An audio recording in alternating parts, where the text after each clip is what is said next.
Alright, you're looking at what's called a pass-through. It's from my '04 Volvo.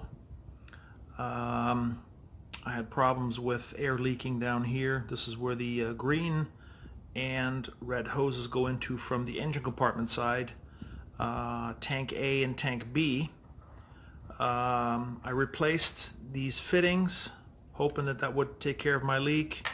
I also replaced the O-rings inside with Volvo part numbers, or Volvo replacement parts, to no avail. For some reason it kept leaking. It actually got worse, so I decided to get a new pass-through.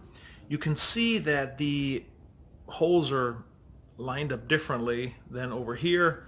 The guy at the Volvo parts counter just basically told me that this is a supersession. They've redesigned the part and it will work. It's just a matter of, you know, finding the appropriate places to put the hoses into. And I don't know if you can see it or not, everything's labeled. This one says A tank, and then the other ones are also labeled. On the back here you can see that things look also a little bit different. There are some over here that are probably not going to be used. It's not a big deal. They don't need to be plugged because they go to nothing. So no worries there. Back here are a bunch of, I'm assuming they're pressure sensors. I'm assuming they are the ones that give the readout inside the instrument cluster for pressures, for instance. So they have the same fittings. You can see this one already swapped over. They have the same fittings, so they just get, you know, pushed in, and then you pull them out, and everything is nicely labeled. So you just find the corresponding port for it over here, and then swap them over. Couple of things to look out for, a couple of heads up I want to give you is when you do take the screws out to remove this from your firewall, you got a couple at the top and a couple at the bottom, and then this one here is pretty visible.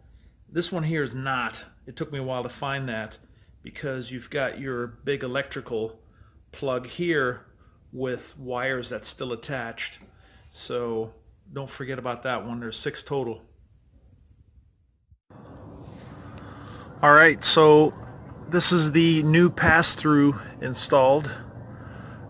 You can see that the back part of the electrical plug, it just clips on from the back side. There's a tab at the top and the bottom. It's really easy to take out and it just clips back in.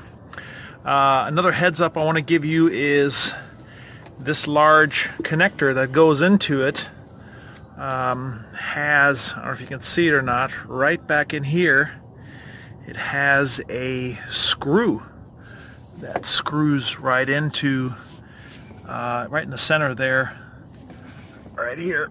It screws right into it. So if you're anything like me and you tried to pry it out like most connectors do, I almost broke it. So last minute I took a look inside there because I thought, man, this thing is just too tight, you know, too seated too well. So, but anyway, there's a screw right there, and it's an 8mm socket. Takes that right out. So a little heads up for you so you don't have to break anything.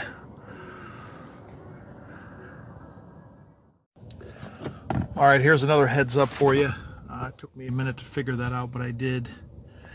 There are a couple of sensors here that I removed.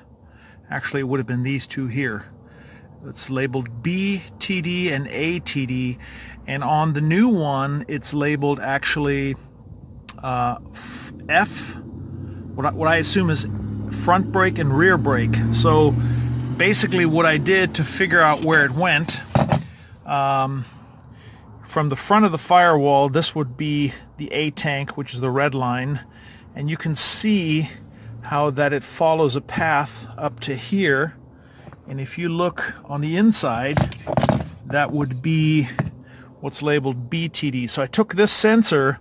It's a little bit different, but I took it out, and if you look at the new firewall, you can see similar paths that follow this. So this is A tank and this is B tank, and you can see from the back side, this is where one sensor went, and here's the other one behind it. Okay, so you can figure out where these two sensors go right here just by looking at the new design.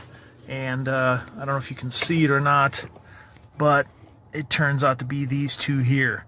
So from the back side of the new pass-through, it would be the two bottom left ones here.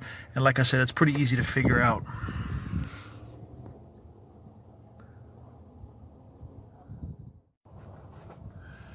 Alright, so this is what it looks like when it's all put back together. I've got my power connections at the bottom and my airlines all hooked up, and everything is good and snug. And I started the truck up and let pressure build, and it's actually at about 100 psi right now, and it's shut off and I don't have any more hissing, so problem solved. Like I said, the pass-through was about 150 bucks, and it took me a couple hours to get everything figured out. So there you have it.